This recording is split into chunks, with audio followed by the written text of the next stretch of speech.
Alright, so we were going to... So, we're taking a short rest. Yes, so you head back to the campfire. Yep. There's a bit of wood there, so you can stoke it up a little bit, get some warmth, dry out a little bit. Yep. I know you don't really care for that part of it, but I do. Yeah. What are you going to do before you take the short rest? Is there anything you want to do with these two bodies? Not apart from probably just dragging them closer to where we can keep an eye on them. Okay, like they're going to get up or something? No, but if someone comes in and takes them away, that might be a problem. Right.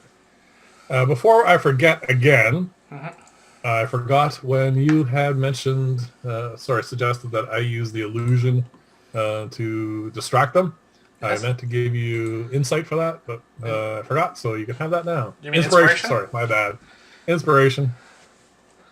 I got distracted with the actual combat. And forgot to mention it. So there you go. You have inspiration. Yes, and for those of you who are unaware, inspiration is a mechanic in Dungeons & Dragons, an optional mechanic, to be fair, that when a player does something at the table that basically the DM thinks is exceptional or is clever in a specific way, it's a reward given to them that they can later use that inspiration to gain advantage on a roll. Or sometimes they do something really funny. Yeah. And inspiration does not stack. So I have inspiration, and I will keep until I use it. Yeah. All right. So on the short rest, I'm going to use Arcane Recovery, and I suspect you are as well. I want to regain my used first level spell slot. So both of us get the first level spell slot back we used to cast those spells, and I get to roll my hit die to regain some hit points.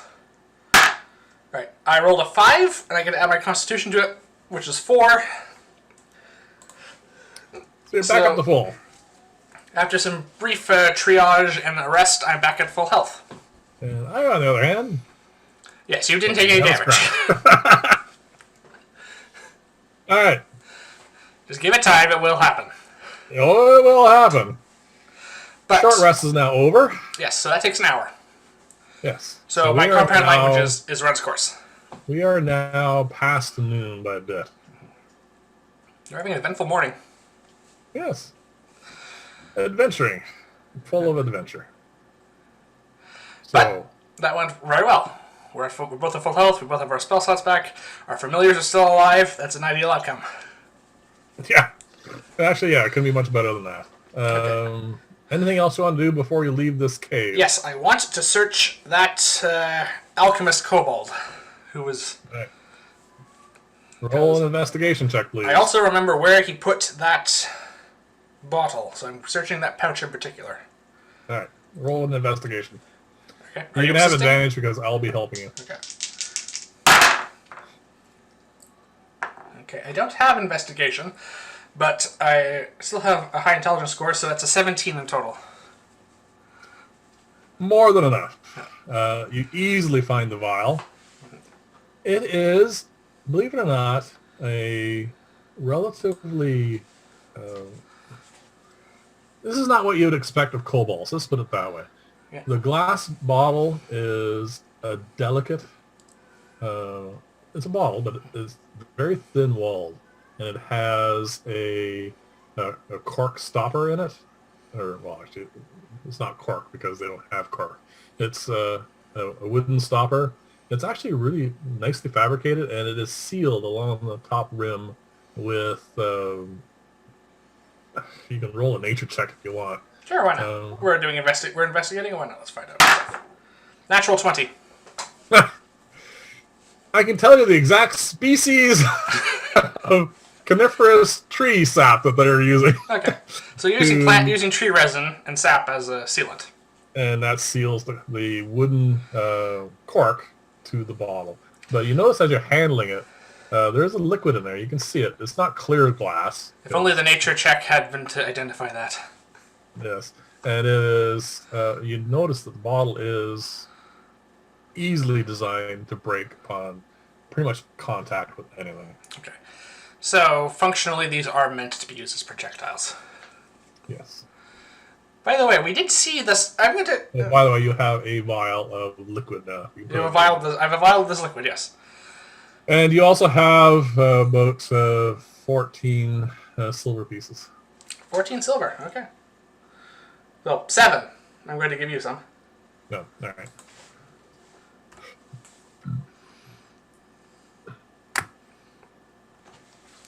I think this is the first campaign where we're really keeping track of, like, seriously keeping track of silver.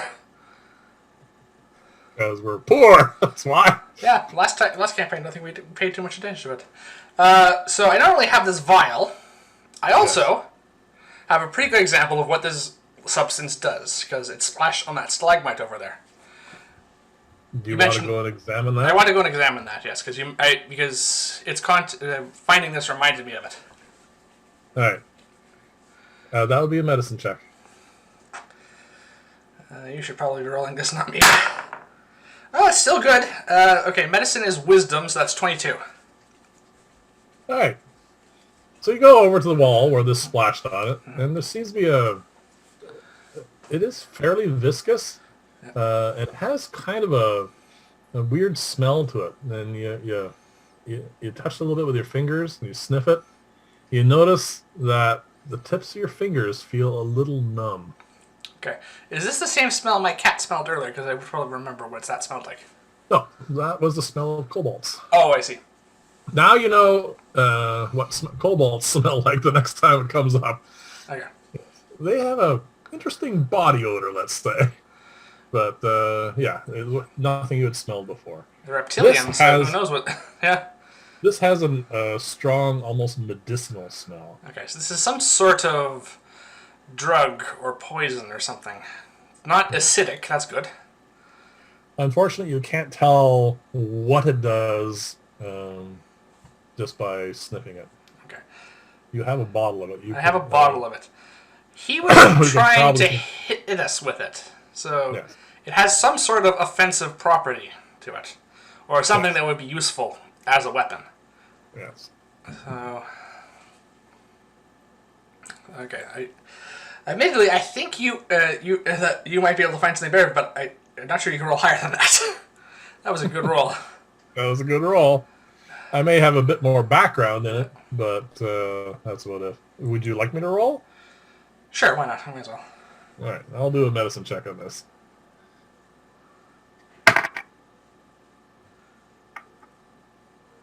Well, I actually did roll better than you. Wow. And it reminds me of a topical agent which is used to numb something. So I get the feeling that when this hits a target, it numbs their senses quite a bit. And I assume, without actually experimenting on somebody with this, it obviously will disorient them. And if you're numb, it's very difficult to engage in combat. So I assume that it is something that they use to, overwhelm somebody. So this is either some sort of paralytic solution or some sort of sleeping agent, really. Or something along those lines. It has a very strong numbing quality. Okay. Well, that's worth hanging on to. I'm going to note that down. Yep.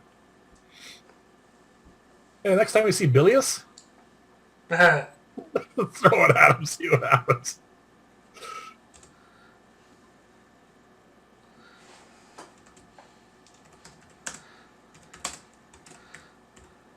All right, so anything else you want to do in this cave before we head out?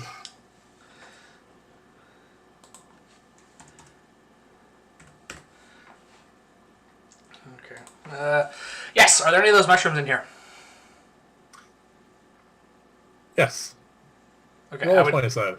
Roll 20-sided? Natural 20. I don't know if that... You managed to fill the rest of the bag. Okay.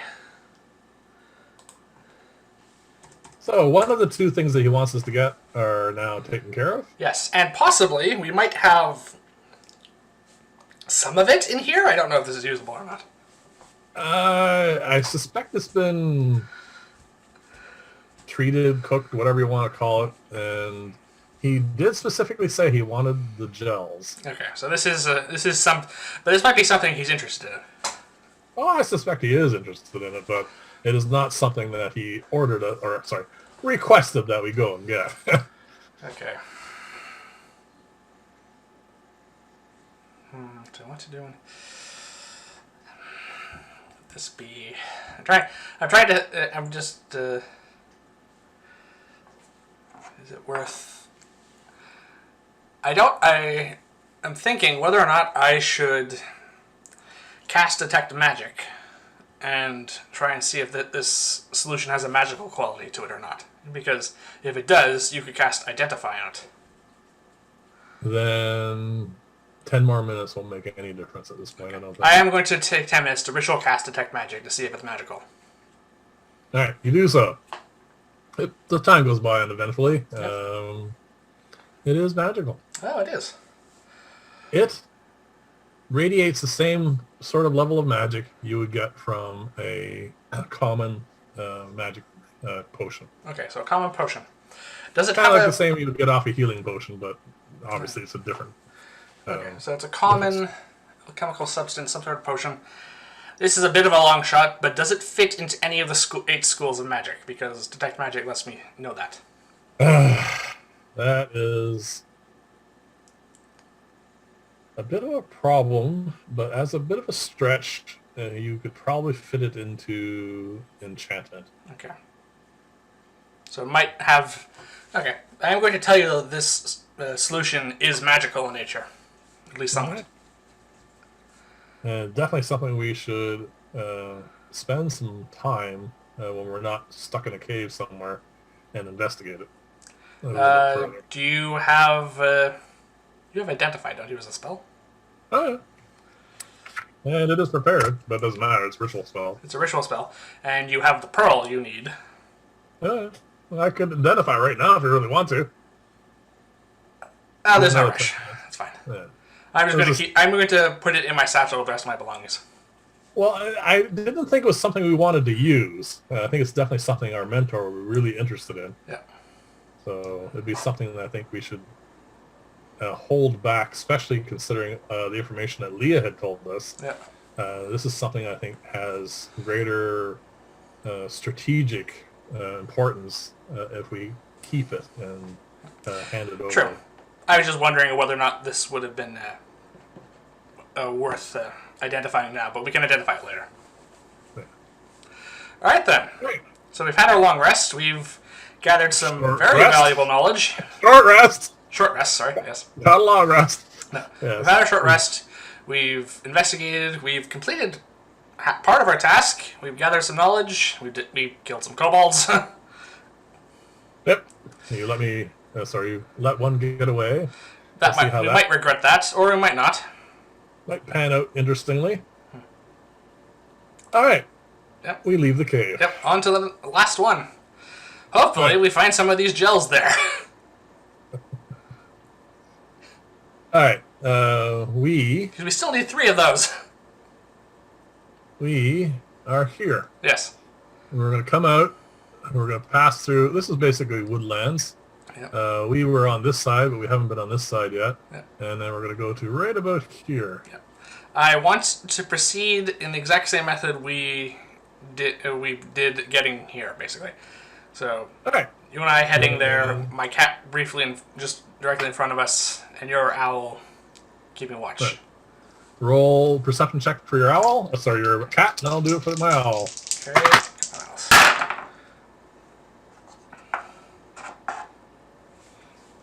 12. Not a great roll. Okay. So we continue along, and our familiars have not alerted us to any dangers. We're going through a little bit more of a dense woodland at this point, and the rain has started up again. Okay. Not a big deal. Do you have your hood down again, enjoying the rain? I haven't put it back up yet. Now. Yeah. So I never said... It's mostly for... I just put it up when I'm around the village. All right. We come to...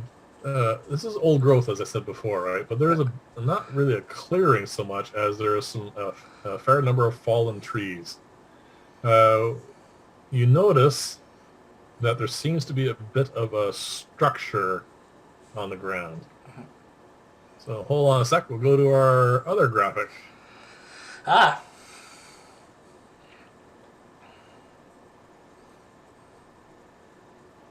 we come upon this scene. There seems to be some old stonework. It is not as clear as this. There's an awful lot of moss, ferns, various fungi, and mushrooms that are obscuring an awful lot of this. But you can make out this basic pattern of obviously humanoid construction. And from based on the size, I'm guessing it's probably was a building at one point. Yeah, and not of insubstantial size. It's probably almost as large as one of the bigger buildings in Lakeside. It's a good size. You're looking at a little over 75, 80 feet in each of the dimensions. It's a good size. You'd have to investigate it a little bit more before I can tell you its possible function. It's hard to say. I'll take a check at that. I'm just curious to see what this is. All right, go for it. 9. I don't think that's going to cut it. Hard to tell what it was used for. You do notice a lot of fairly typical things. Some broken statuary. There's some obvious metal work that was worked, but it's all very, very rusty. The whole center of this place, I mean, actually all around for the moment, it's all wet, obviously. But in the center section here, especially because of the slightly raised walls, the ground is a little squishy. There's lots of moss here, and in spots you do notice that there are what could have been parts of the metal around wheels. There obviously is some sort of stone work as far as what might have been benches and seats. And this is definitely a statue of some kind, but it has so far been ruined by weather and everything else that you really can't tell anymore what function it was originally purposed for. Okay. But definitely something that was constructed. Okay. Roll perception for your cat, and I will do so for my owl, please. Okay. Do I get advantage on this? Is it scent based? No. Okay. 5. Your cat has got some water in its ear, I suspect, at this point. Yep. I'm not very happy about it. I tell you that I hear something. Oh, from where? Well, I don't hear it. My owl seems to have picked it up some sort of very, very faint, muffled scraping sound. Okay, from what direction? My owl's perched over here, Yep. or actually it doesn't really matter, somewhere in this area. Okay, so on one of the It walls. says somewhere around about here. Okay. Seems to be coming from underground. Alright, we should probably move over and investigate that. All right, go ahead. Okay. So I'm going to... So, an investigation with your assistance? Yes. Okay. Okay, that's good. 21. All right. I know it's a lot more obvious on this map than it actually is in reality. Yes. This does seem to be a partially covered with rock and fall of a some form of trap door, but in reality, what is there is a moss-covered, really, really obscured trap door. Okay. So there aren't large rocks on it in reality. Oh no, there's large rocks around it. Oh. It is partially covered by rocks, but there are rocks that are big enough that they are not actually sitting on the trapdoor itself. They're just sitting around all the stonework and everything. Can you roll a 20-sided for me, please, and add any modifiers you have for wisdom. So wisdom... Okay, so wisdom check then. Yes. Okay, 22 in total. Okay. As you're rooting around on this, you notice that it's partly part of the reason why you found it in the first place. The area right above the trapdoor is really, really spongy. Oh. It's spongy enough that you thought it was a good idea not to step on it. You hear the sound of dripping water. Okay. So, spongy ground, then. Well, the trapdoor itself seems really flexible. As in, rotten.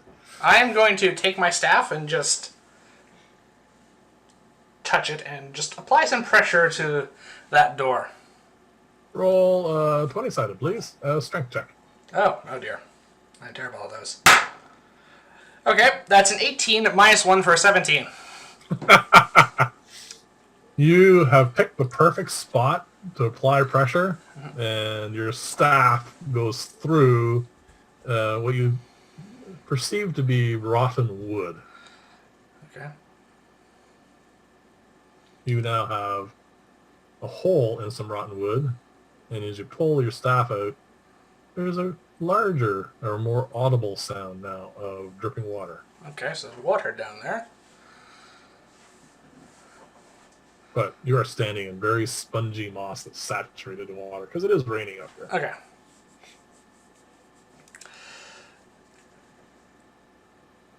Does this look like we can open it, or does this look like it's just ruined? It is covered in moss at the moment, so you probably have to spend some time and scrape the moss off of it to have a look.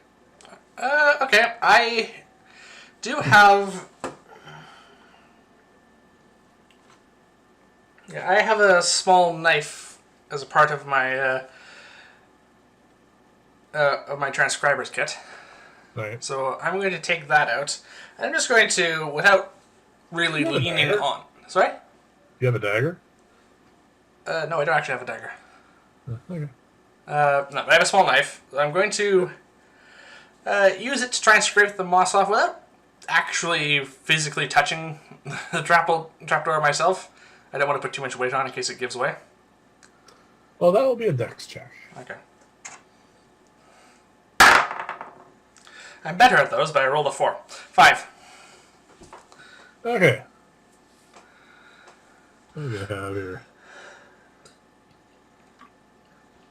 I probably should have had you mage hand and do this. You do end up realizing that you are putting a fair amount of weight on the door itself as you're scraping it off, but you don't really realize that until after you got a lot of it off. But fortunately, it holds. Okay. So it is very giving, but it has enough structural integrity left over that you haven't broken it. Okay. But you realize it wouldn't take much. Okay. So it's not going to take much. The problem is, I know your mage hand cannot really be. It cannot be used to attack. I don't know if this is No. I don't know if this qualifies as that. What do you want it to do? Your mage hand isn't strong. That's the problem. I want just to try and break this without falling in. I don't.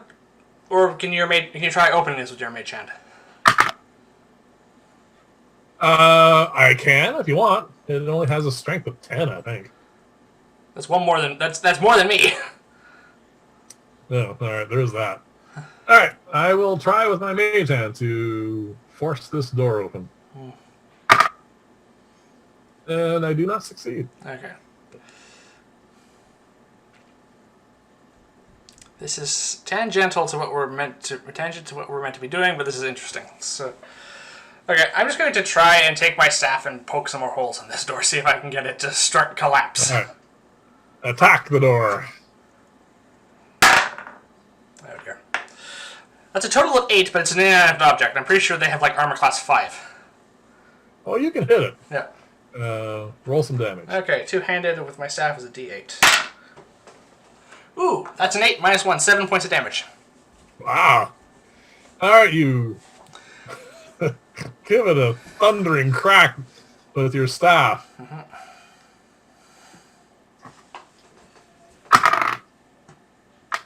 And you actually manage to stave in one of the main planks that is holding this. Like it's made of board slats, right? Yep.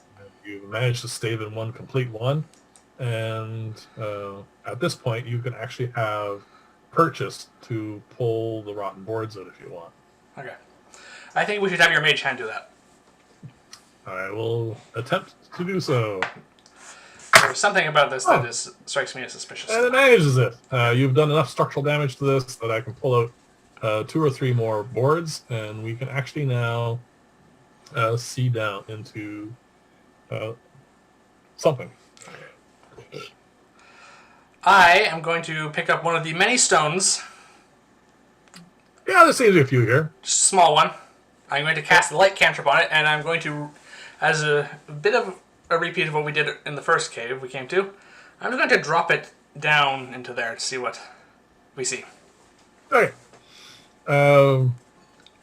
This is going to happen really fast. Okay. So what happens is, as we're looking down, you drop the rock. It falls 20 feet. Yeah. It doesn't take long for it to fall. Okay. It lands into something really soft and mushy, and goes bloop and disappears. So not water, though. Roll a perception check. It happened really fast. Unnatural 20. Unnatural, so total of 20. You saw it fall, and as it illuminated the chamber that was falling through, you saw that it's going to be landing in this kind of a soft mound of accumulated detritus. Not quite mud, but it seems the accumulation of rotten wood and other materials. And then it is now sunk below this opaque thing, so it's no longer giving off light. Okay, so that was only 20 feet down, you said? Only 20 feet. Okay, mage hand's range is 30, so let's send the mage hand down and see if we can... Going to try digging it out? Yeah, let's see if we can dig up this detritus and get the light back. It's a cantrip on a rock. I can just cantrip another rock, but we'll try. I can't find it.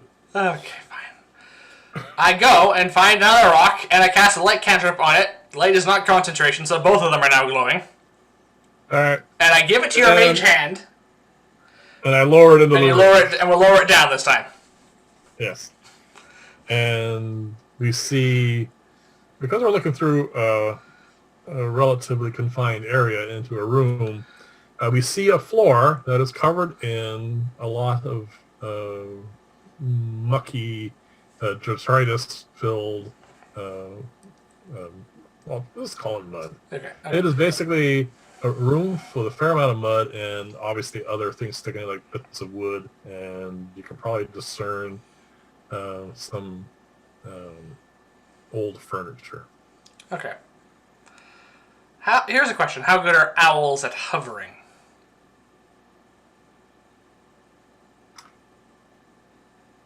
You can try. Well, I'm not going to be They're not trying. really a hovering creature. Okay. They can fly down there, but Yeah. there might be a chance that it would, land in the mud.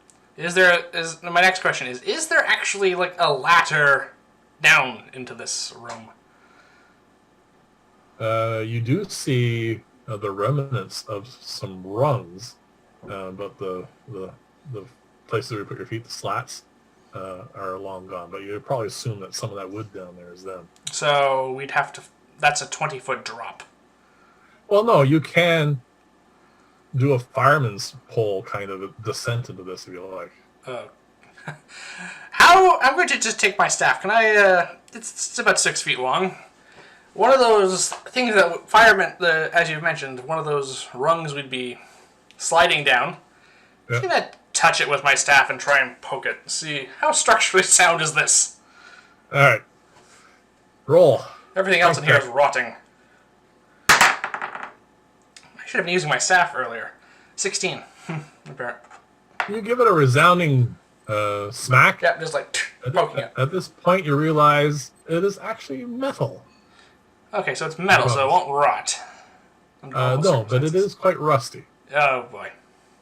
You would definitely, if you're going to go down this, you'd probably feel better using gloves. Okay.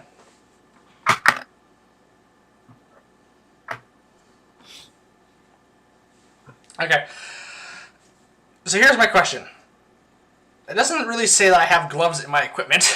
On the other hand, it doesn't say I also have actual clothes I'm wearing in addition to some of my other stuff. So I assume it's not too much to ask that I have a pair of gloves.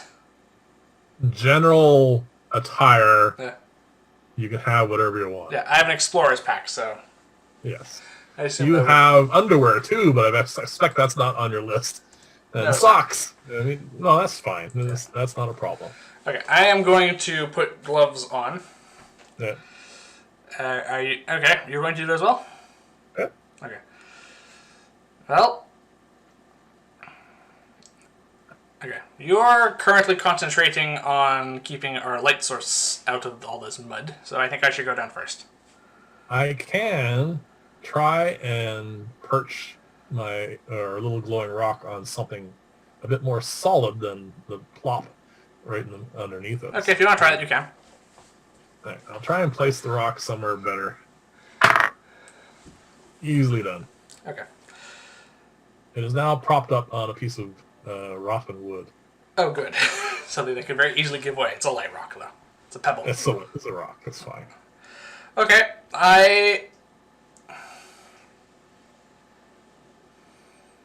Okay, my staff is going to. There is the band of my satchel Yeah. has basically a loop on the back of it that I'm Right. going to slide my staff through. So I can have my hands free for this next part All right. because I'm going to need both my hands to, as you said, basically almost rappel down this thing. Right. I am going to attempt to do so. Roll the dex check. Oh, good. 16 in total. You get down without any trouble whatsoever. Okay. It's actually, the pole is a little bit slippery, to tell you the truth. Sorry? The pole itself is a little bit slippery, Yeah. so you have no trouble descending. And Getting up, on the other hand. Getting up, on the other hand, you are also now standing in ankle-deep muck. Oh, joy. And I am going to attempt to join you. Oh, I equally have no trouble. Okay. So, we now pick up our little rock of light and have a look around. Okay, just while we're at this point, I am going to unsummon my familiar at the moment. Yeah. I think Yora should stay up there and keep watch. All But we might need a house down here. All right. But I don't think she's going to appreciate just being summoned in the middle of all this, so I'm going to hold off until I can find somewhere that she can perch, basically. All right. I will describe the room now. Okay. The room is actually a little bit larger than what we had above. Okay. It is quite a large room. It is about 80 feet on the side. And it is filled with this mucky substance, which is an accumulation of a lot of stuff that's dripped from above, loam, bits of rotten wood, and all kinds of other detritus. Roll a perception check for me, please. 8. You notice that there are, as you're walking around a little bit, you notice there are other things. You're not sure what they are. They could be rocks. It's hard to tell. There's a bit of unevenness to the floor underneath this muck. On the south wall, you notice there are 3 cells, barred cells. The doors are open or non-existent, and on in the far south, on the southwest side to your right, there seems to be a wooden door in a kind of like, hard to tell, like part of the room is walled off a little bit. It might be like an office or something. It's hard to tell at this point. And the door to that is very rotten, but it still seems to be holding up. It's still not falling on the floor. Okay. I am going to take my staff out from the loop. Yep. Okay. I am going to holding the glowing rock pebble that I picked up again. Yep. I'm just going to proceed forward using my staff to tap the ground where it looks rotten just to make sure it holds before I step in any of those spots. The floor is not it's not spongy like the trapdoor was. It just seems to have hidden in the muck some objects that are some of them are round, some of them are more jagged. There seems to be stuff underneath the mud that you're stepping on. Every now and then you kind of like slip a little bit and it might turn your ankle somewhat. If you were to run through here, that would be considered hazardous terrain, so it would be difficult for you to run through this. You'd be at half-move pace. Okay, I am going to search this room, I think. Just see some of these objects are. Roll an investigation check. With advantage. I'm here with you. Okay, good. Hang on, one of those was cocked.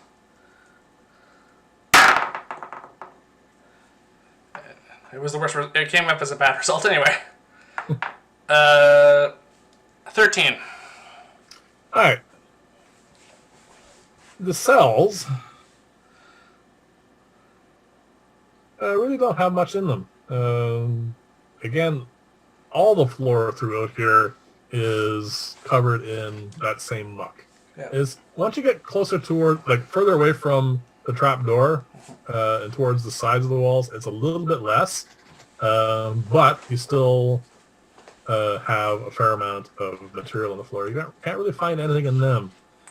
The wooden doored room, once you try to open it at all, the door actually just falls and crumbles. It doesn't crumble. It breaks apart, but falls. Okay. The hinges were completely rusted out, and that seems to be a more intact room.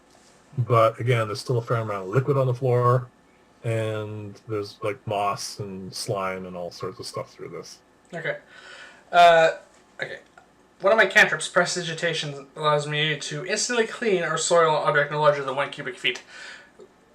I don't know how this is going to work because just how much of the ground we are on is probably just moss and muck and stuff. But could I attempt to use it to clean some of this away? Or is that a bit too much for a cantrip?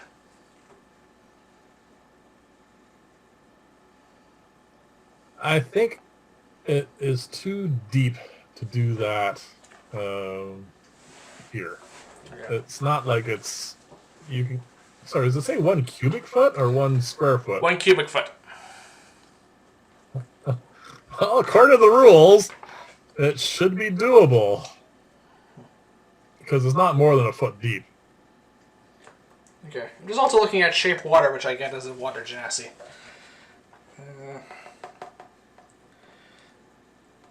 Seeing how this is not going to be game breaking, I will allow you to clean temporarily a 1 square foot section.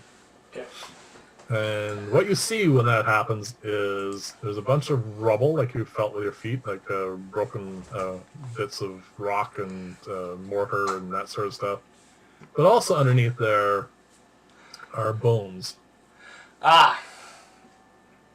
Are they intact enough that I can possibly tell what they may have come from? There's bits of skulls and what could be femurs and. I actually meant what sort of creature could have left these. Well, that would require a nature check, please. Okay, I'll roll that. Oh, good. 21. No, wait. No, that's without proficiency. 23. Sorry, that was just a straight intelligence check. There are you only got a 1 foot square here. Yeah. I'll just roll randomly. Sure, go ahead. You have in this one little section definitely a humanoid of some kind and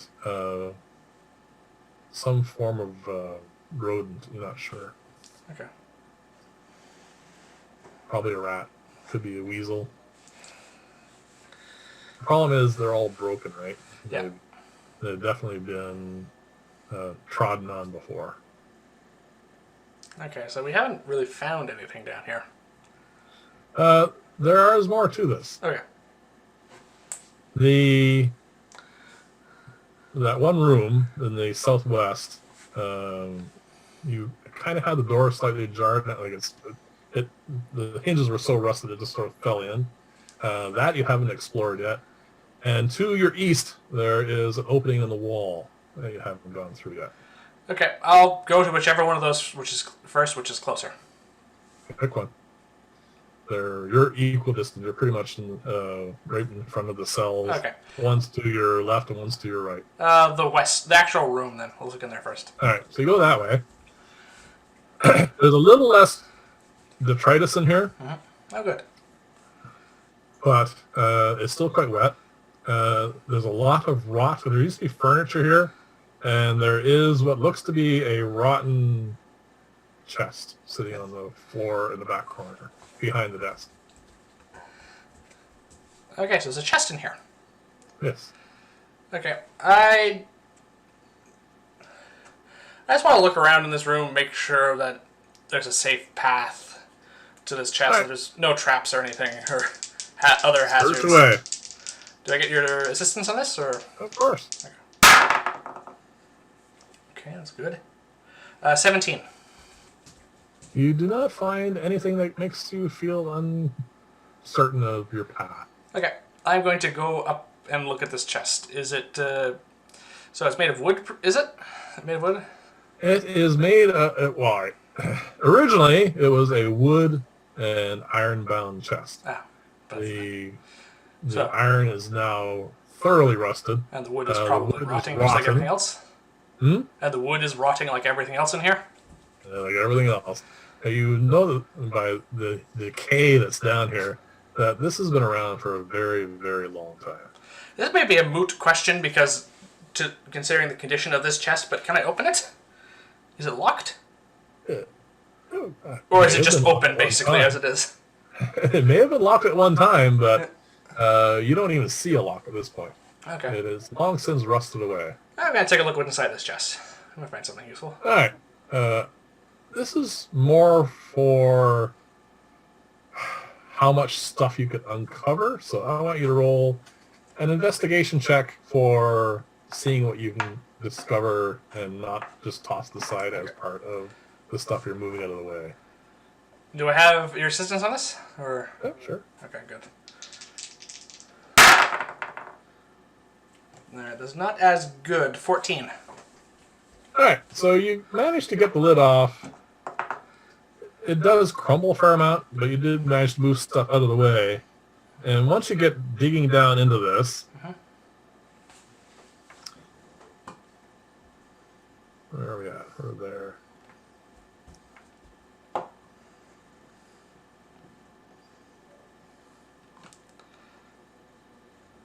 You find a corroded chunk of metal. Okay.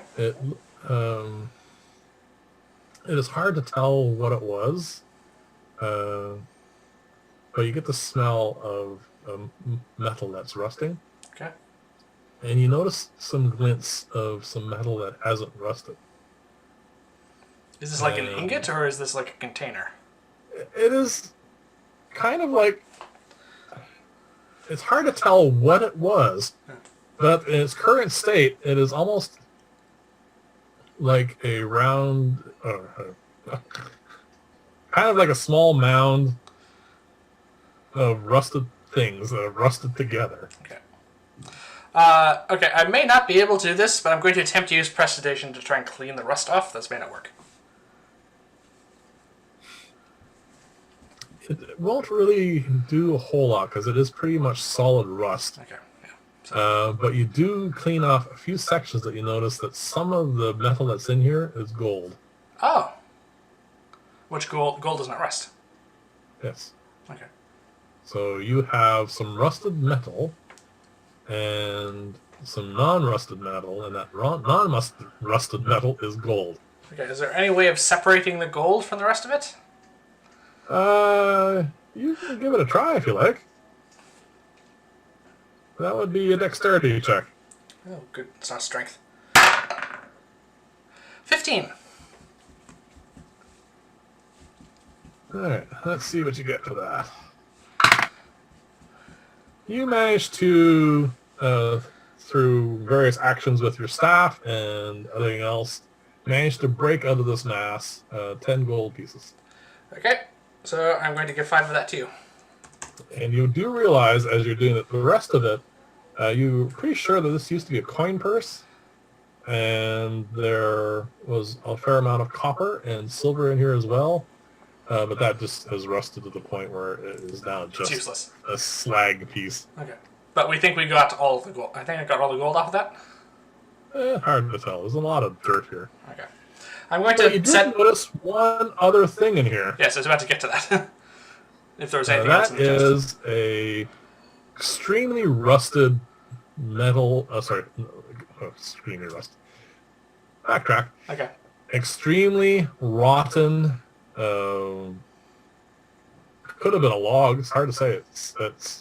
It's about that big around and about 2 feet long off to the one side of the chest. You dig through the mud and you find you can kind of pull it out. It seems very squishy though. Okay, I'm going to take it out. Do I recognize what this is? Is there any way I can identify what this is? Investigation check. Okay. Are you helping? Or... Yes. Okay. Take it for granted that whenever you're doing an investigation check down here where I'm here, if I'm in the room, I am aiding you. Okay. 16. I'm pretty sure that used to be leather, but is very, very rotten. And roll a dexterity check, please, to see if you're going to manage to handle this without breaking it. That's it. Okay. 18. All right. You do actually manage to find that there's an end on this, and you can pull it off. And looking down inside, you see rolled up pieces of paper. Ooh, this might be good. Is there... Okay, this is going to be a stretch, but is there any surface around here that I can... That's like no tables, nothing that's left? Not in this room. This is good. This is something I want to keep intact. Okay. Can I carefully reseal that? You can try. It'll be a dex check again. Okay, if I can't do it carefully without rolling, I don't think I'm going to. Okay, so this is very wet and rotting. You looking at it. Yeah. If you look at it end on like this, Yeah. you see the surface is very squishy and wet and rotten, and you notice that at least the first few layers of paper are also rotten. You can see cracks in them, and they're stained from the rotten leather. And it's not until you get near the center of the roll that you notice that they're more intact. Okay. I want to try and remove... Should we wait till we're out of here to do this? Okay. I'm going to try and use prestidigitation to just dry this. I just want to dry it. Because I'm pretty sure that's something I can do with the cantrip. Yes. Okay. And then I want to stuff this in my satchel now that it's no longer wet. Okay. Okay, we're gonna examine this when we're out of here. All right. And then I want to go to that little gap in the east wall you said. Okay. There's about a 10-foot section where the wall just ends. It's not as in it ends and it was broken or anything. It was just there's a dividing wall dividing this room from the next room. Okay. And you go into there.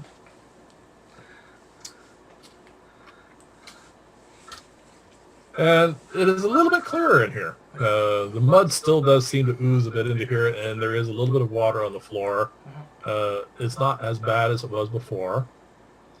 And in here are a large number of rotten cots, tables, chairs, benches. This seems to be a room where a number of people used to gather. Okay, this is like and a there barracks or are something. a fair number of bones in here. Okay. Most of them are broken. Some are semi-intact.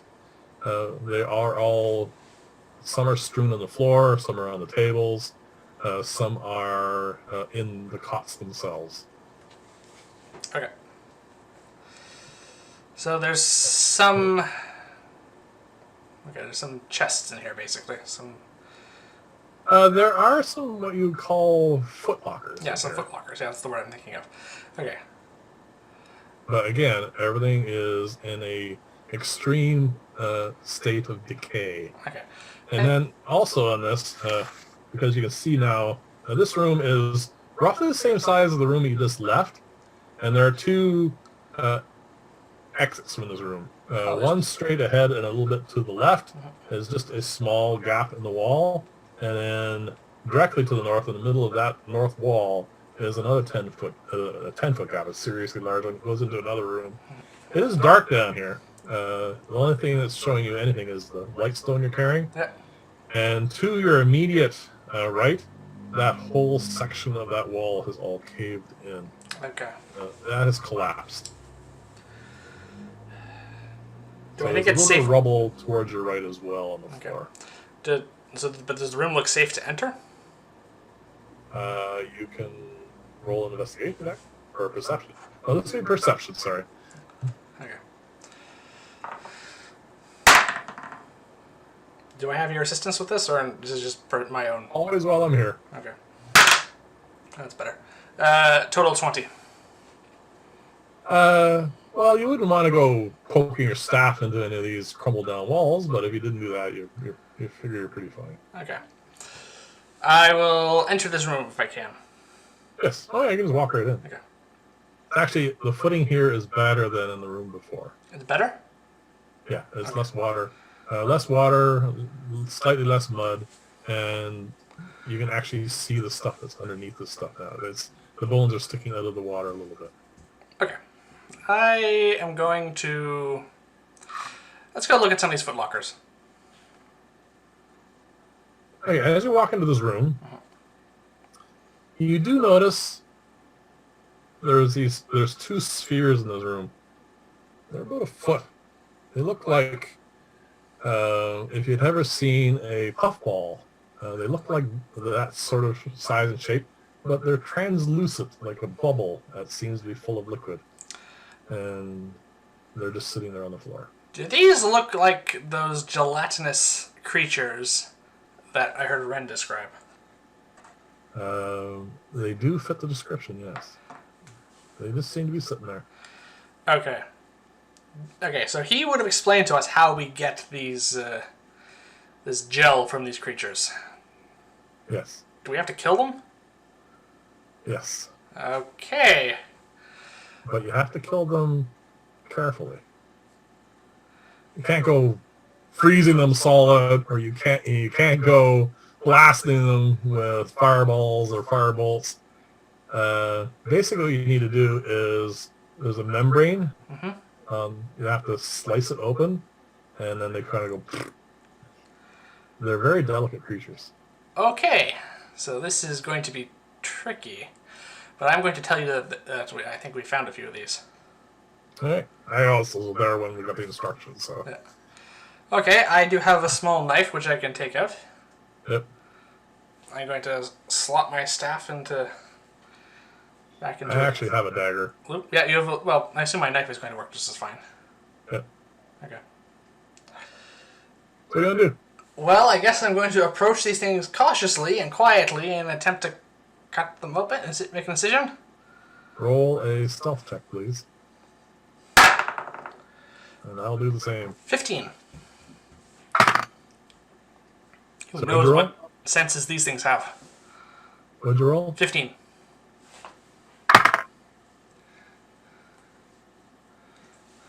Alright. This is what happens. As you get closer to them, and you go to make your incision, we roll for initiative.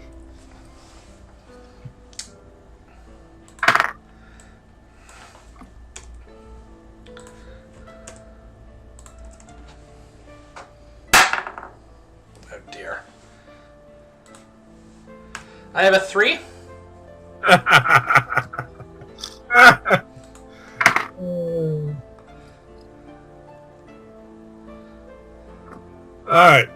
this is going to be the oddest combat we're ever going to run. Why? What do you have? Oh, I have a 16. And They have a 15. And what do these things have? They have a 15. Okay. So I'm slightly ahead of them. But, like I said, it is not as much of a combat as I'm making it out to be, but it does need to be rolled. Basically, as you go to do that slice action, Yeah. they seem to have a little pseudopod that comes out and tries to tag your hand. So I'm going to roll the attack. Oh, yes, this is an attack roll. Okay. It is an attack roll. So I'm going to roll. I'm first. I rolled a natural 1. Oh dear. I think I dropped my knife. Well, at least this room's clear. We'll be tired of these things. I'm going to be really upset, I tell you. Oh, don't worry. I will hit them with spells if it comes down to it. But we need to be. Yes, we do need to harvest these things. Well, and then it's their turn. I assume you can easily pick up a knife. Yes. As a bonus I will, action. as a bonus action, pick the knife up. Okay. And it is going to try and tag me. And it rolled a natural 20! Well, shield isn't going to help. Good God! I better roll to the page of these things. This is just stupid. We're being killed by little blobs. Well, they're not just supposed to be dangerous, so this probably isn't going to be too bad. How much damage did it do? Like 1 point? Hold on a sec.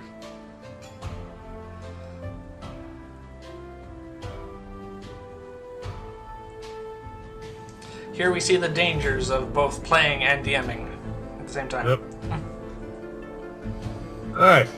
It tags me. For 4 points of damage. I thought he said these things weren't dangerous. They aren't dangerous. It had a critical hit on me, natural 20. 4 is 2/5 of your hit points. Yes, I know. What type of damage is this anyway? One that requires me to make a saving throw at this point in time. Oh, this is not good.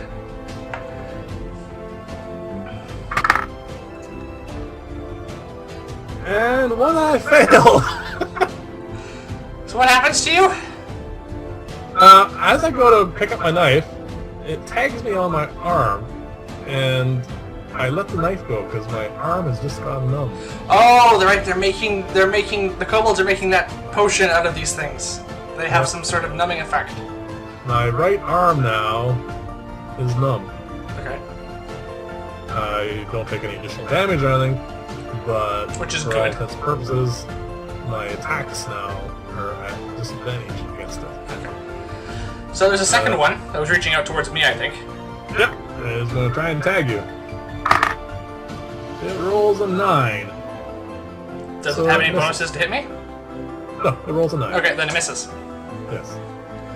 And we are now at your point in the round. Okay, so I have a knife. I am going to... Oh, I need a container to put these things in, don't I? Sorry, what? Do I need a container to store this stuff in?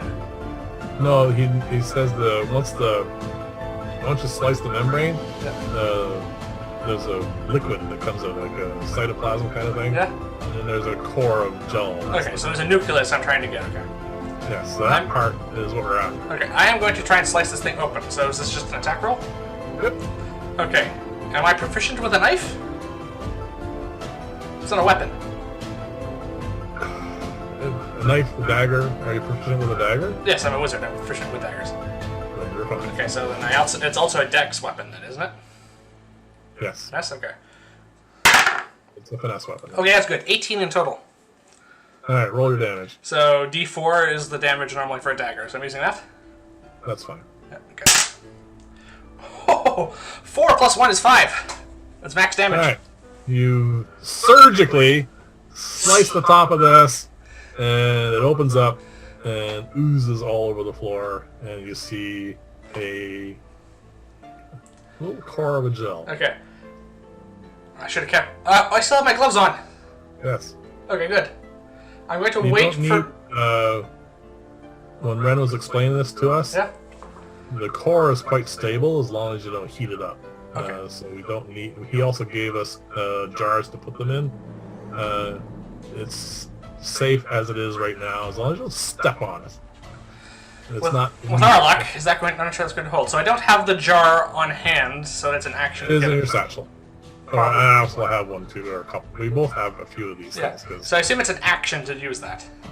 Yes, you have to pull it out of your satchel, undo the cork in it, put it in, and cork it up, put it back in your satchel. So that's a full action. Okay, I am then just going to try and move quickly over to the one beside you without stomping on it. It's not a trip.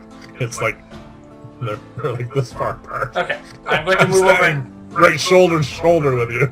Okay, I'm going to shift my attention over to the other one now. All right. So that's my turn. Back to the top of the round, which is me. And you have disadvantage on your attacks. That's good. I do have disadvantage. And I missed. Dear. At least it's not another natural one. No, I didn't drop anything or anything. You didn't crush the nucleus that I've extracted, which probably would happen. Disadvantage. What is my dex? My dex is +2. I think it's better than mine. Yeah, still missed. That's too bad. Okay. Its turn. Is it aware that I killed one of its friends? It is going to try and slice at me again. Okay. Oh. It missed wildly. Okay. You're up. Alright. Same process again. I'm going to try Alright. to rinse and repeat this. Yeah. Natural 1. You dropped your knife. I pick up my knife. Your knife is now slimy. Alright. Pop it around. Why is it always the simplest of things? Oh, sorry, I forgot one thing here. Oh, okay. I make my saving throw. It doesn't last forever. Okay. So I'm no longer at disadvantage. Wait to save. I've got the feeling back in my hand. And I slice this thing. Open? And it didn't like it. Oh, it's still intact. Not quite enough damage to slice it open completely. How much damage did you do? 3 points of damage. Oh, wait a minute. Finesse weapons are... Dex. So you can add your dex modifier. 4 points of damage, so yeah, it is badly damaged, but it is still kind of holding together. 3 plus 2 should be 5. No, 2 plus 2. Oh, okay. So 4, so it's 5 hit points then, I guess. It's barely hanging on, yes. Okay. So it's So turn. now it is probably going to try and get away from me. Hold on a second. No, it's not. It's going to try to hit me. These things are brave. Oh, it probably doesn't have much. It probably does not have a brain. It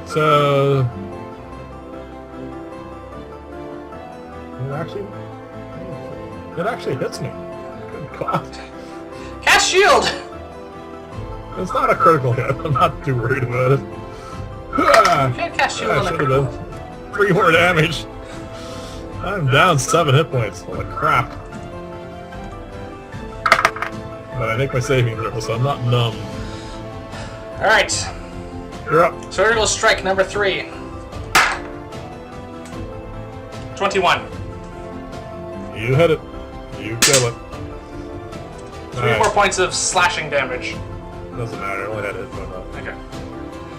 It now oozes out, leaving us 2 gels that we can collect. Okay. We're out of combat. Yes. I'm going to open my satchel, take out the jar, put the knife back, open the jar, and pick up one of these nuclei, I guess is the correct plural, and carefully insert it into the jar. You now have 2 gel cores. Okay. And you might want to take a potion. I am down 7 hit points. That is not good. Because we cannot take another short rest. Nope. It has to be a long rest now next. Drink my one and only... the only healing potion we have. Hopefully I roll well. I got 9 hit points back. All right, woohoo! All right. Boy, I can make good healing potions. So we're now out of healing potions. Yes. What would you like to do? Which is not ideal. I was hoping to avoid doing that, which is why I suggested a short rest there. We are kind of squishy at this point. Okay, what are the odds that there's a third one here? Well, we have the gap to the east. We have, that's a narrow one of 5 feet, and a 10-foot gap to the north. And we also haven't investigated this room thoroughly yet. We just started. Okay, I'm going to thoroughly investigate this room. Alright. Natural 20. Alright. As you're going through the room... Now we're getting back into the swing of things. Now we're getting there. The footlockers contain mostly just old armor, old clothing. It's all rusted. None of it's of any value whatsoever. Nope. But you notice something before you get to it. You're actually really on the ball, looking for things, and you notice that one of the skeletons that's laying in one of the beds twitched when you went by it. Oh no. And you're about 4 or 5, like you're at the end of the bed, like you're in the foot locker and you just noticed it move. Yeah. And you step back and you notice that it's not a full skeleton. It's just the, mostly just the upper torso, and it has 2 arms and the head, and it picks up a broken sword, and it's now trying to claw its way over to you. Okay, I immediately spring back. Well, you're not in combat with it. Like, you're not in combat range with it, Yeah. because you rolled a natural 20, so you're far enough away. But we are going to go for initiative now.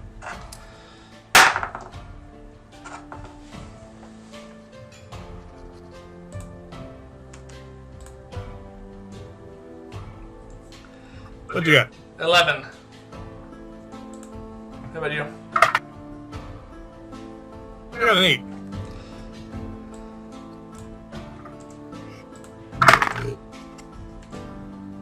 And our buddy has a 10. Good grief. But you notice it's clawing toward. It's got a hand on, or claws dug into its what's left of its bedding, and is dragging itself closer, and it's trying to get close enough to smack you with a sword. So far, it hasn't gotten anywhere near that. Alright, well, here's hoping a half a skeleton is at least half as good as a full one. Alright. I am going to move back Yep. as far as I can from this thing, because I'm positive it cannot move very quickly. You move back 30 feet, which will probably put you. Let's hold on a sec. Where that was. You're about 10 feet from where we entered this room now. Okay, and then I'm going to raise my hand and cast Frostbite on it. Okay. I want you to do 2 things. Oh, sorry. I'm going to do 1 thing. I'm going to roll a saving throw, and I want you to roll a stealth check, please. Oh, you're rolling a saving throw. Say frostbite? Oh, yeah. Oh, You're frostbite. rolling a stealth check. I'm rolling a saving throw. Oh, it's saving throw. 16. And it has an 18. So it saves, annoyingly. It saves. So it is now up in the order, and it claws its way forward, but it's extremely slow. It does not move the full distance it needs to get to you. You're 40 feet away. Yeah. But on it can't do anything else. It is dashing. It's going to crawl and then crawl again, and now it is close enough to attack you. You are in within its range of attack, but it doesn't have enough move left to do it. Wow, that's movement of 20. Good grief. It's pretty spry for something with no legs. Okay. Alright, and I'm up. What was the stealth check I rolled? Who knows? So I'm going to do 2 rolls. I'm going to firebolt this thing, first off. Because it went right by me. I don't know why. armor class on this thing.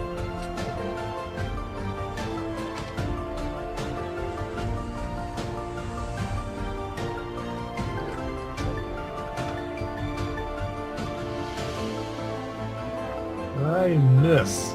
You miss. Oh, wow. That was a bad roll. And I roll a stealth check. Alright. You're up. Okay.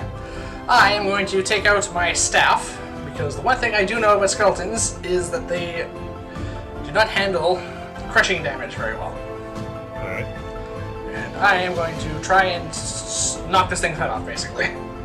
Alright, smash it with your staff. Okay. 17 to hit. That hits. 1d8. Do you get two-handed? Yes.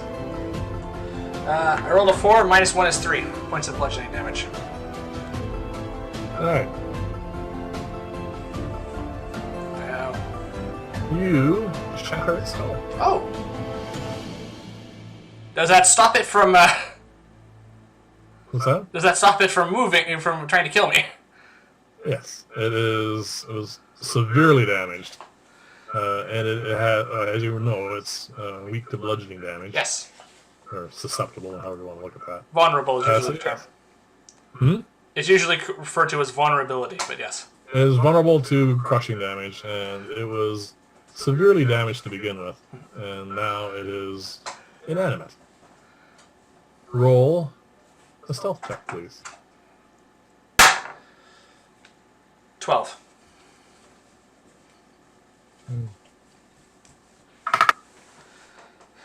Alright. Oh. Okay. So did I notice anything interesting? This is a bit late to ask this, I guess. Did I notice anything when I rolled a natural 20 in this room? Apart from the skeleton? Besides noticing that skeleton, the rest of your investigation proves that this is a guard's room of some form. I mean, there's a fair amount of armored people in this. It's hard to tell whether they're guards or just a group of adventurers. Who knows what they were.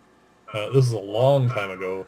A lot of skeletons in this room, and there doesn't really seem to be much to discern what they were. A lot of the stuff is rotted away at this point. Okay. You have two egresses from this room besides the one we came in. Yes, you said there was a 5-foot closet almost. No, a 5-foot gap in the wall to the east. Okay, I am going to poke my head that way using the little light. Okay, so you look through there, and almost immediately,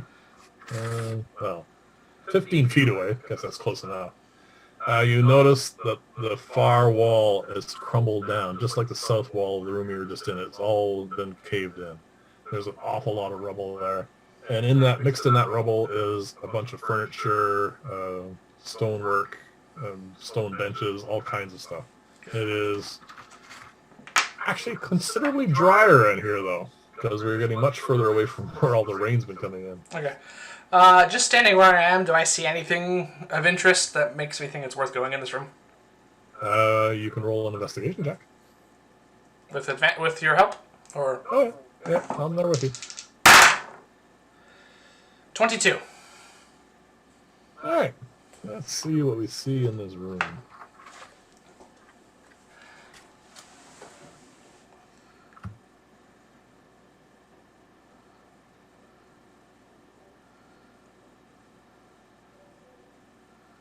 Alright, you notice that a particular section of wall had kind of like toppled over and landed on a particular piece of furniture that you recognize as possibly being either a footlocker or a chest at one point, but it's been squashed flat. Okay. So I don't think anything in there can be salvaged, really. It's hard to tell. You'd have to actually go up to it and have a look. Okay, I will go up to it to take a look then. Alright, with that roll, which is really good, you notice that there is two things in this chest of salvageable intent.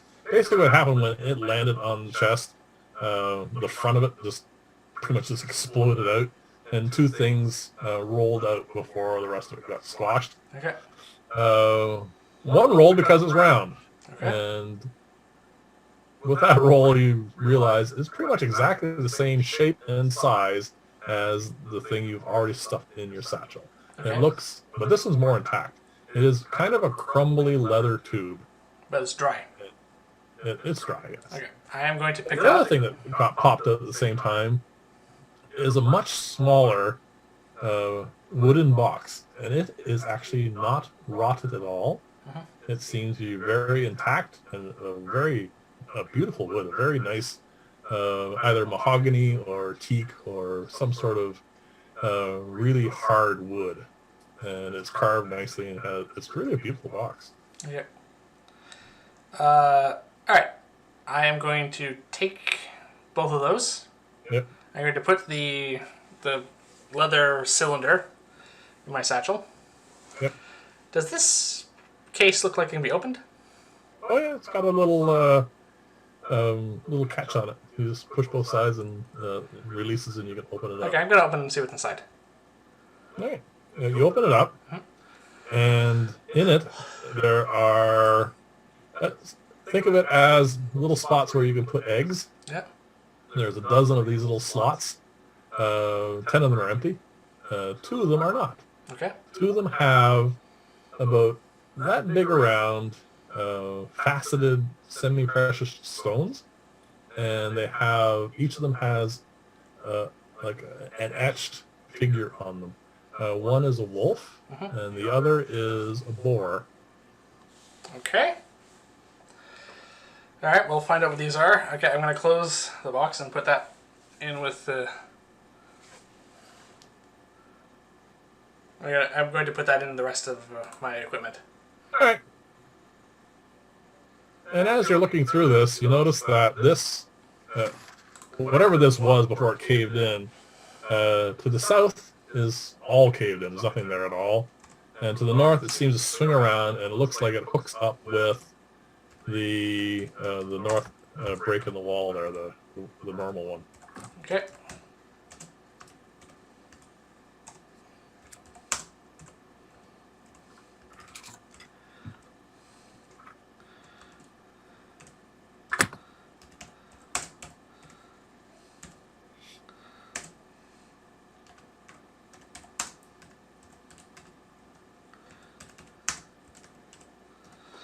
Okay.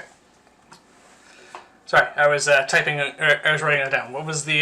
Can you give the description again? Standing where you are, Yep. behind you is the 5-foot gap that goes into where we were. Yeah. To the south, it's all caved in, and to the east, it's all caved in. But to the north, you notice that it loops around, and it goes to pretty much where you think that the north gap in the wall in the last room heads as well. I think they connect up. Okay. I'm going to follow that path in here. Let's find out where that goes. Okay, so you head north, Yeah. and you turn the corner, and you see a really large room, actually, the largest yet. It's pretty much the entire length of what we had so far, so almost 200 feet. Oh, wow. It's not nearly as wide. It's only about 50 feet wide. And in this, there is a ton of stone slabs. Every 10 feet, there's a stone slab, and there's probably about 15 of them in here. This is not a good sign.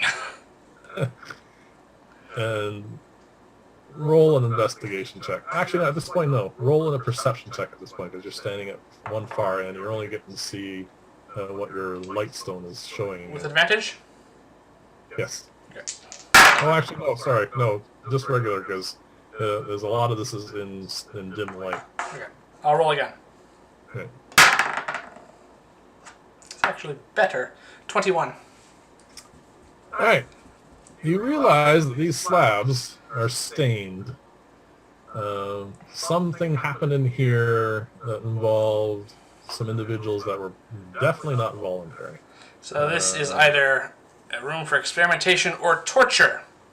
Yes, there's racks of implements that you would not like to be used on you.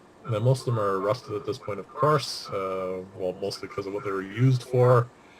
Nothing happened in here that was pleasant. And on the entire north wall, there's rusted sets of manacles, both for arms and for feet.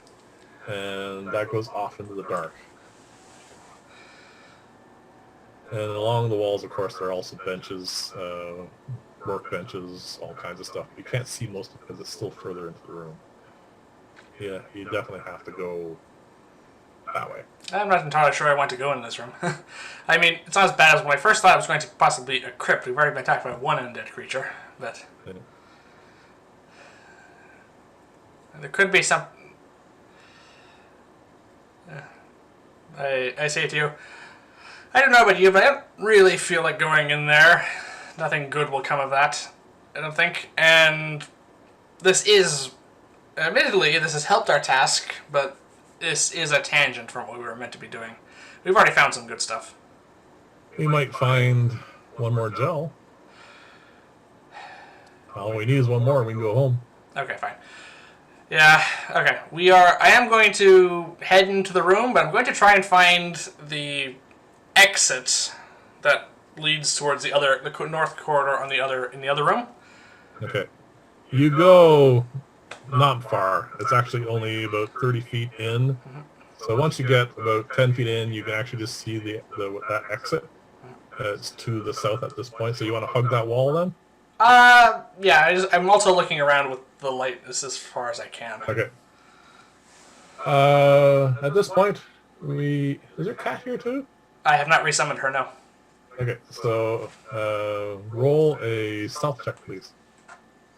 Oh dear. 3. Alright.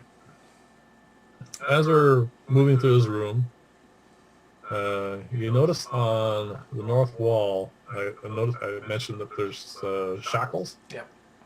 They're all empty, except one. The one is holding a really large skeleton. I mean, like 8 feet tall. Oh dear. If it is in this position, its head's down, and it is manacled to the wall. And as we shuffle towards the door, it raises its head, spots your 3, and strains against its manacles and opens its jaw. And if it had lungs, it looks like it's roaring at you. Well, it doesn't, so I don't hear anything. You don't hear a squat. Well, you hear a little bit of rattling. And that's it. It's trying to strain to break free. Okay, yep.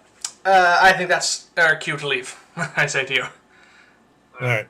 I'm going to... You want to scamper? That's a big skeleton. Hey, brave Sir Robin! I don't see a gel in here? You could spend a round and investigate. A round or an action? It'll be sorry, you're going to spend 6 seconds. Your full round will be looking for a gel. I assume I'd be doing this without advantage? At this point, I am going to roll for my action. I'm going to decide whether I'm going to help you look, or am I going to blast this thing. Okay. I haven't decided Well, yet. you roll for what you're going to do first, then, because Well, all right. I'm At this going point, to. we're going to go for initiative. Oh, we're going for initiative. Okay. All right.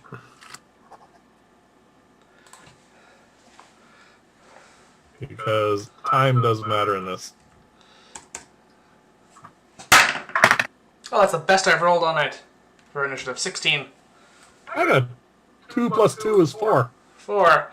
And what about Oh, sorry. What did you get? 16? 16? And what about the giant skeleton? You got a nat 20. Oh, good grief. Alright, so he is going to attempt to break free. Alright, he strains really hard, and you see him rip one of the manacles off the wall. Okay. How many more? There's 3? There's 3 more. Restraining him. Okay. It's my turn now. Your turn. Do you want to investigate the room? Against my better judgment, yes, I will investigate the room. This is my entire round? Well, it is your main action. It's my action. Okay, so I can still move afterwards. That's all I care about. Yeah. Natural 20. Alright. Within the... is it 15 feet or 20 feet of full light? It's a 20 feet of bright light, and then it's a further 20 feet of dim light. Okay. With a nat 20... Yeah. Alright, we're going to stop for a second because this is a fair amount to describe. There are benches, and you can see a definite lab equipment. There are bottles and vials. A lot of it is smashed, but there are some of it that's intact. Some of it seems to have possibly stuff in them.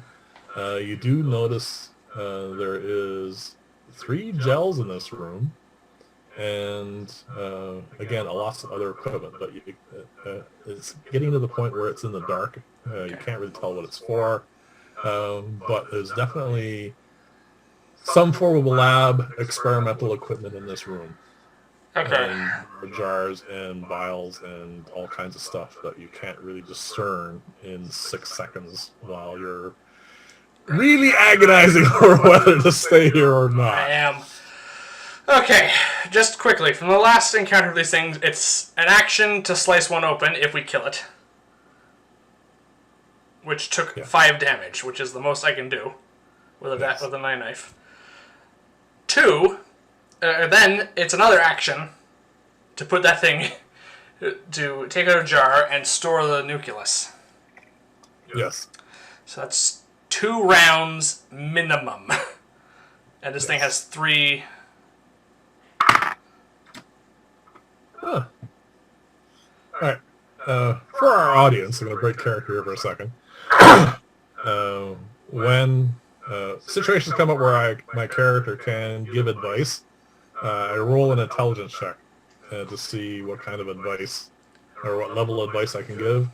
I've been rolling horribly all day, so it doesn't really matter. It hasn't really come up. But I just rolled a natural 20. Okay. This is the advice I'm going to give. This thing is going to break free. Yes. Probably sometime in the next 3 or 4 rounds, Yes. depending upon what it is, right? Because it's broken once already. If we scamper, we have basically 2 greased poles we're going to try and climb up. Yeah. I know, that's a good point. And it is currently restrained. Yeah. That's it. Well, okay, I'm going to use my action. I'm sorry, I use my action. Yes, you have now some movement. I am going to move towards one of these gels. Alright. That's easy to do. It is about 20 feet away, so you have 30 feet to move. Okay. So that's not a problem. I'm going to move near it, yeah. I'm going to go over to it. Alright. Hopefully these things haven't been aggressive so far, except when we tried to slice them open, so... They're... Anyway, we'll deal with that in a minute. So that's your turn? That's my turn. Alright, I better add the gel. See how you're moving over, then I'm going to move them into Capture. next round's initiative. 15. 15? 15, yeah. It's just initiative. They have no idea what they're going to do yet. I, with that nat 20 for decision making, I'm going to firebolt this thing. Okay.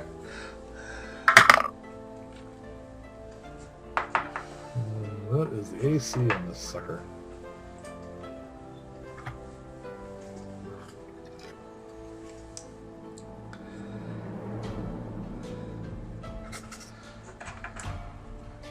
I miss! You miss, so... How do I miss? That's what you might ask. But I did. Alright, we go to the top of the round. Yep. And it is attempting to break free yet again. This round, one of the chains should probably reform. It rolled a 1. Okay, so it's not breaking. It slipped in his binds on something and it's just flailing around. It is not broken another chain. Okay. Now you're up. You are within combat range now of a gel. Oh, joy. I probably shouldn't have moved towards May or this. may not have noticed you yet. Okay. It doesn't seem to be taking any action towards you. Okay. I am... Alright. Alright, I have 3d4. I'm casting Magic Missile at this skeleton. Alright.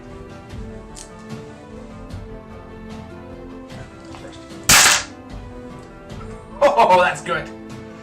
Okay, that's a 3, a 3, and a 4, so that's 13 points of force damage to this thing. Excellent!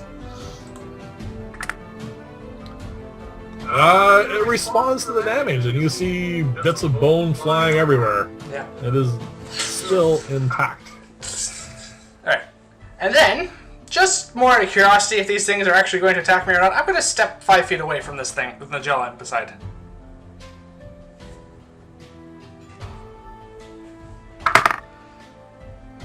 It does not take any action towards you. Okay.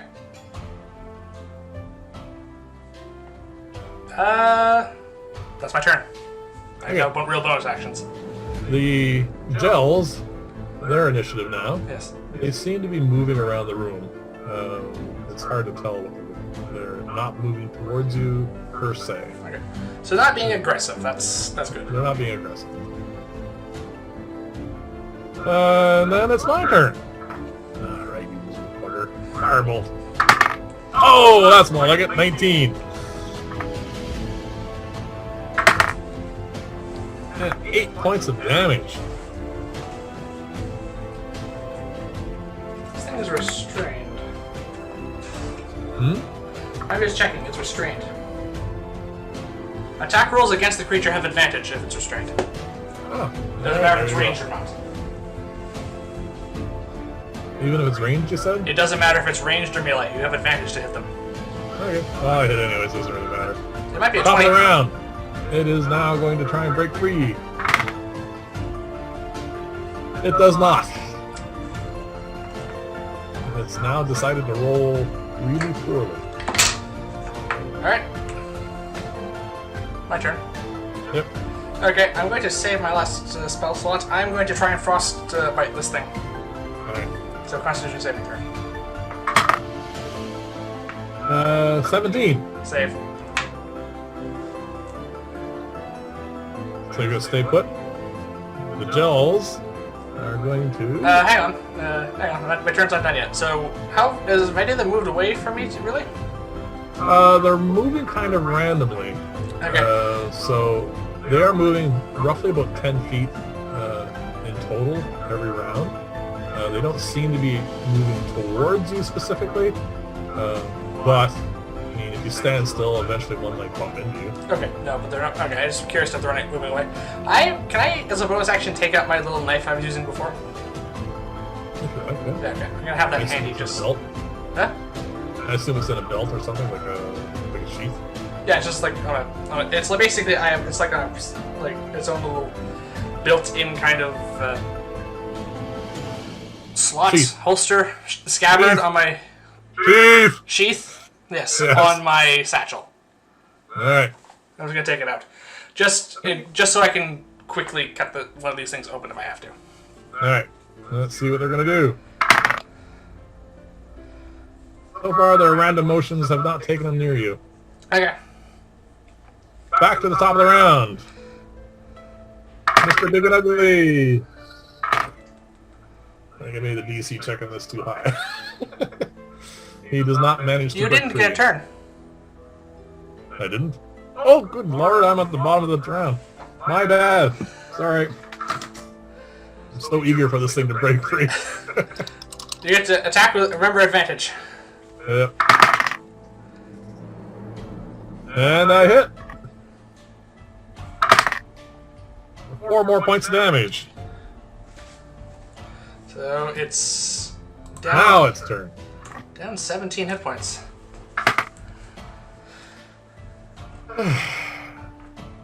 It's rolling really bad. It's rolling really badly. Well, let's hope it rolls a bad saving throw. Frostbite. Alright. Now it's going to roll a 20. Yeah, it is. Now it's going to roll well. No, roll an 8. Okay. I didn't roll this one yet.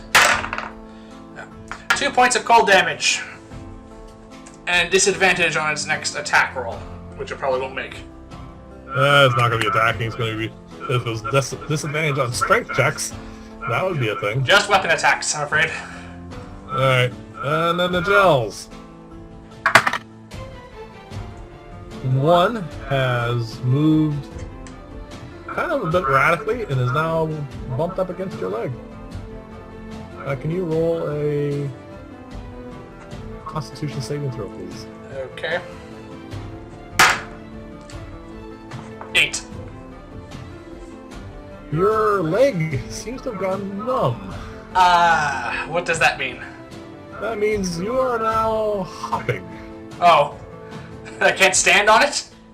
For every round, you can roll a Constitution saving throw, and hopefully you'll make it. At that point, you'll just shake it off.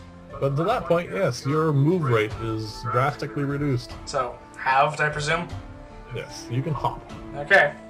And anything that you're going to move through, like difficult terrain or something along those lines, Yeah. like the room behind us, Yeah. it will be a disadvantage to stay afoot. Oh, okay. Because it's slippery in there. Okay, then. It's your turn. My turn. Firebolt! Alright, that hits. For a whole point of damage! 20 damage. A 1 point of damage is not damage. That's a joke. Alright, you miserable skeleton, do what you're supposed to do. No, don't. It's sad when your boss monster just can't get its act together. Sad but helpful. I played Dark Souls. I know what these giant skeletons are like. Back to the top of the round. Oh, sorry. That was the top of the round. Yep, it's now your turn. Alright. Can I hop away from this thing? Yes, you can hop 15 feet away. They don't... See, they're not taking active, aggressive action towards you. It's random motion, just happen to bump into you. I'm just gonna hop 10 feet away. That's its move rate. Okay, fine. I'll hop 15. My full movement. Okay. And try to stabilize myself against one of those slabs. Alright. Not a problem. And then, with my free hand, I'm going to cast Frostbite at this thing again. Alright. 10. That's a fail. Yep. 5 points of cold damage. Alright. More like it. Okay, use this one.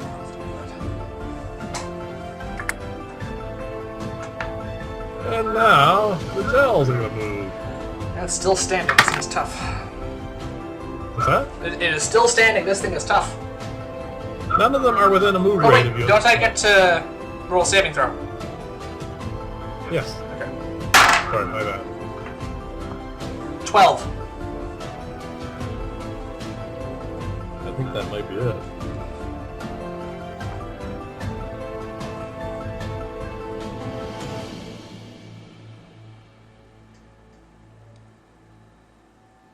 $12 is exactly the saving throw you need. Okay, then I guess I shake it off then.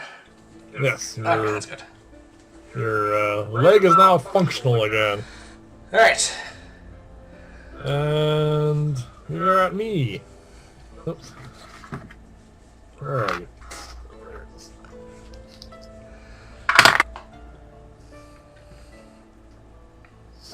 That was the biggest number. Oh no, I get it.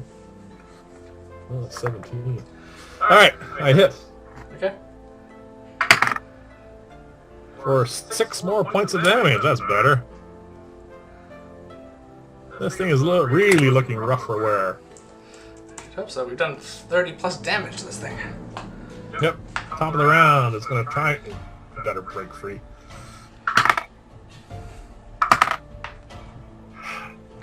It hasn't rolled above 10.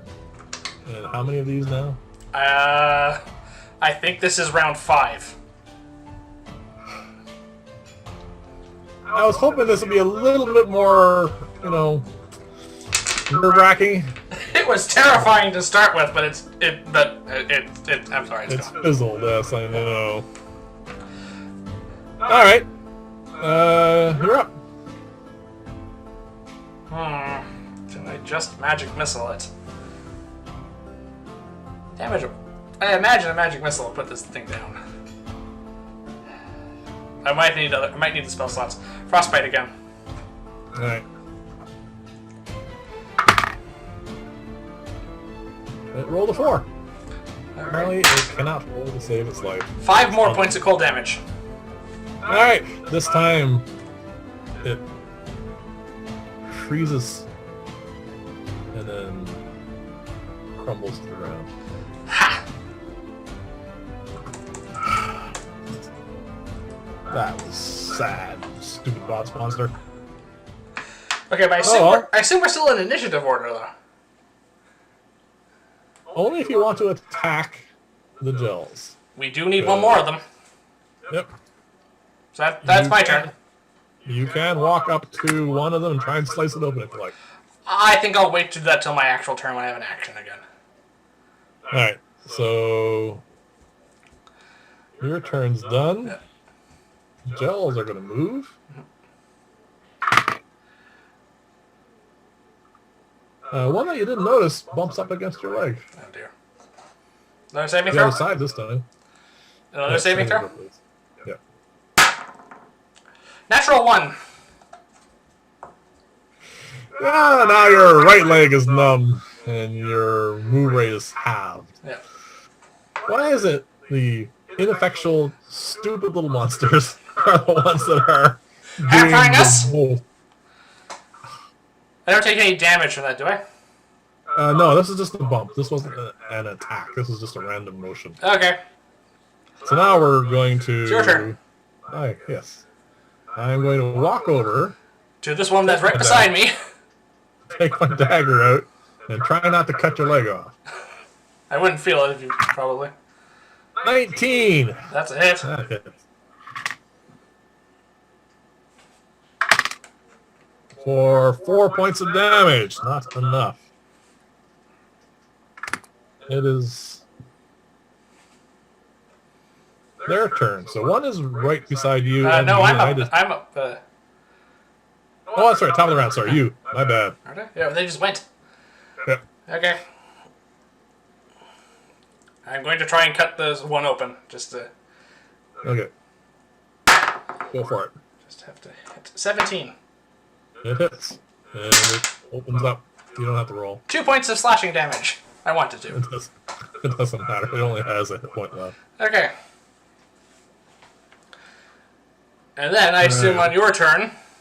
Hold on a sec. The others have not noticed this. Okay. They're just moving randomly in the room. So you can, at this point, harvest that particular one. You'll have to watch out for the other gels, though. I will roll every 6 seconds for their random movements. Okay. Well, you're up next. Yeah. So I will harvest that gel. That gel course. We have all the 3 that we need. Yeah.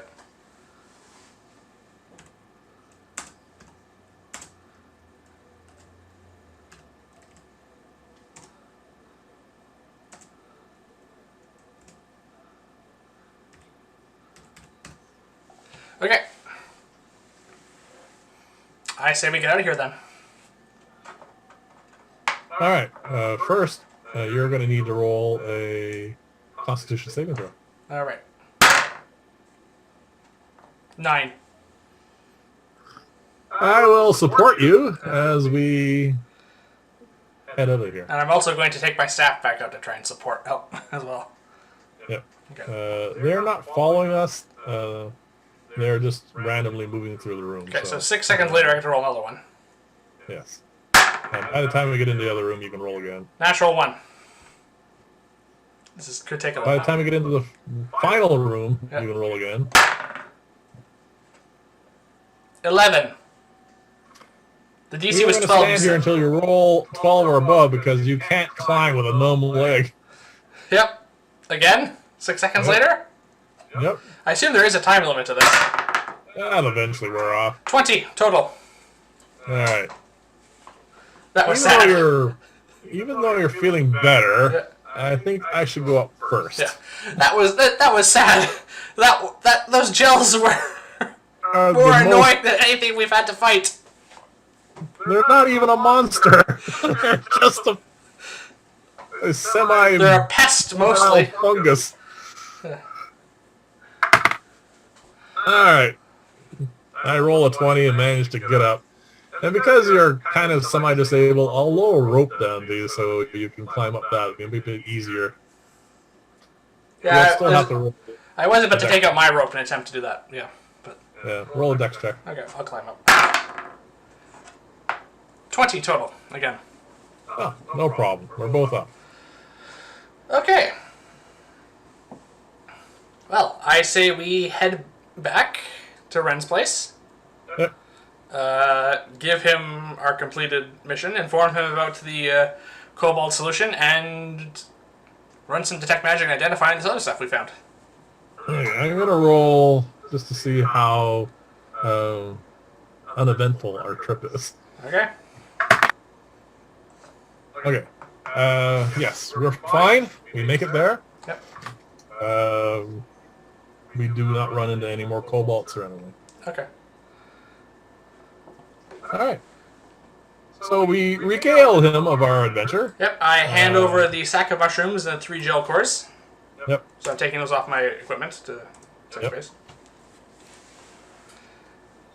And we tell him about the other jar that we give him, Yep. the one that the kobold had. Is Leah here, or she's left by this point? No, he's just in here. Okay. I'm going to give yes, Wrenn the vial of the potion. Yes, You're gonna hand that over the one that the kobold was using. Yes, the Kobold potion. I wrote down as Yes, he's gonna put that through some tests. alchemical processes and see what it's all about and how it was made and stuff. All right. And Because he finds this rather disturbing news. sorry. Sorry, I was drinking. He finds that news, especially what Leah was telling him, rather disturbing, that the kobolds seem to be getting a little bit more militant. Okay. And the fact that they can actually make these now is something to be concerned about. Okay. Something that you should probably, he's talking to me at this point, mention to the aldermen, because they may, of course, be thinking of some sort of military action. Who knows? Maybe early on at this point, but it's something to definitely be aware of. Yep. Okay. So what else do you say you want to do? The only other thing I wanted to do is ritual cast detect magic over the leather cylinders with the paper and the wooden box with the engraved gems. So. Okay, you have 2 cylinders. Yep. The one that was very rotten, Yeah. that you pried out, is not magical. Okay. But you very carefully pull out the sheafs of paper that were in there. Yeah. Most of them just crumble. But you end up with... Sorry, checking my notes here. There are 2 intact, very high quality sheets of paper in here that you can use for either transcribing spells or, well, for general magical use. Oh, Also okay. in there is a vial of ink Oh. that's dried out, but can be reconstituted. And there will be a skill check for that, but if you manage to do it properly, you will also have appropriate ink for that purpose. Okay. Well, what about the gems? Okay, the gems are something really special, actually. They are definitely magical. Okay. You can't tell what they are. No, but you can. Actually, no, you can. Sorry. Conjuration. Okay. I thought they'd be something like that, but you can identify them. Yes. I identified the first one. Yep. It is... there's a series of syllables that you have to enunciate and enunciate properly It's in a language I don't understand, but you give that command and throw it on the ground. It shatters and will summon, and one will be, well, the one I did was the boar, and you have a summoned boar for one full turn, I think it's 10 minutes, right? Yeah. Okay. Sorry. For 10 minutes, you have a summoned creature at your command. Okay, and In the this other one case, was a I did wolf. boar. But the command word is in a language I don't understand. I can, because I cast Identify on it, have a chance to utter it properly, Yeah. but it's not a guarantee. Okay. We might want to research then that further. Yeah. I cast Identify on the other one, same thing. In this case, it's a wolf, though. I'm going to write down summoning gems. And they're obviously one-shot items. Yeah. Or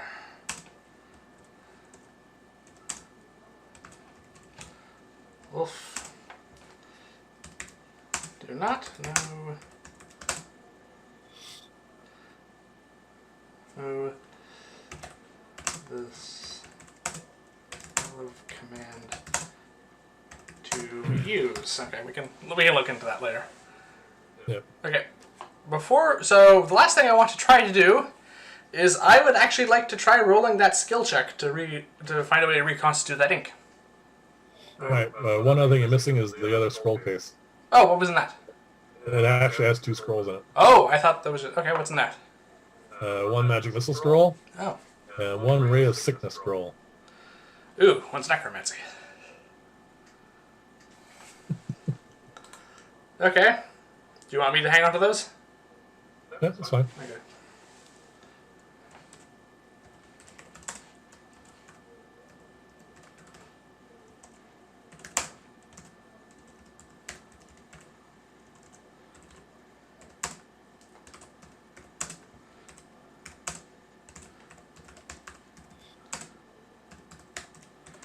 Okay.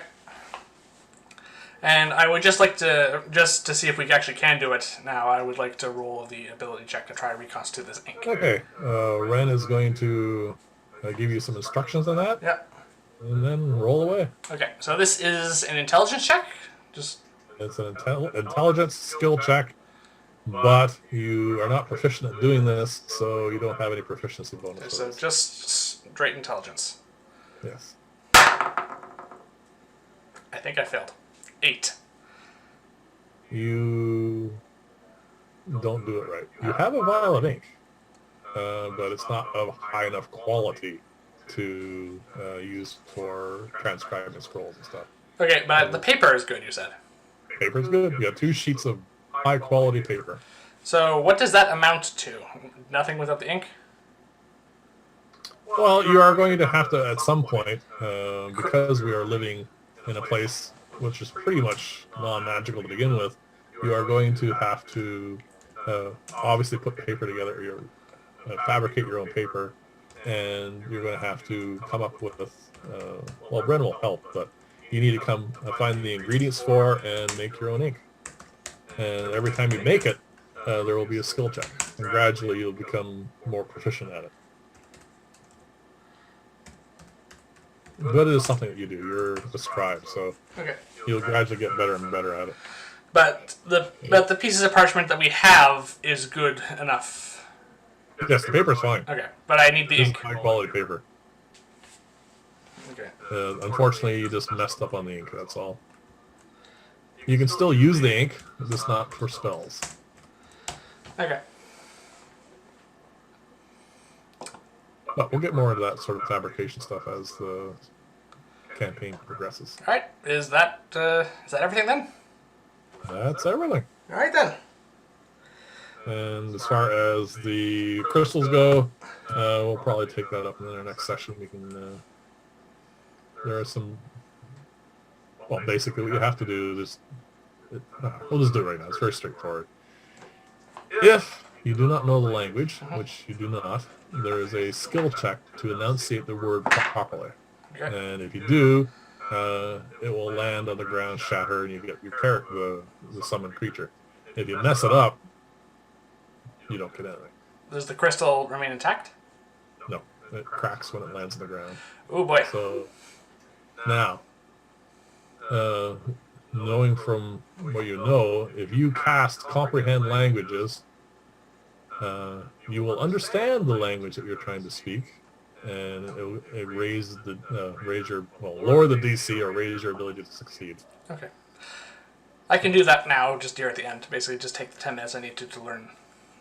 Well, you have to also cast Identify. I don't have Identify. Oh, so that's that then. If when we get the ink, I'll probably be able to transcribe it into my spellbook from yours. Yes. Okay. But at the moment, it is a gamble. It's a skill check. Okay, then I think we'll call it there then for tonight. All right. All right. Hope you guys enjoyed watching my first DMing. Hope you enjoyed it too, Sean.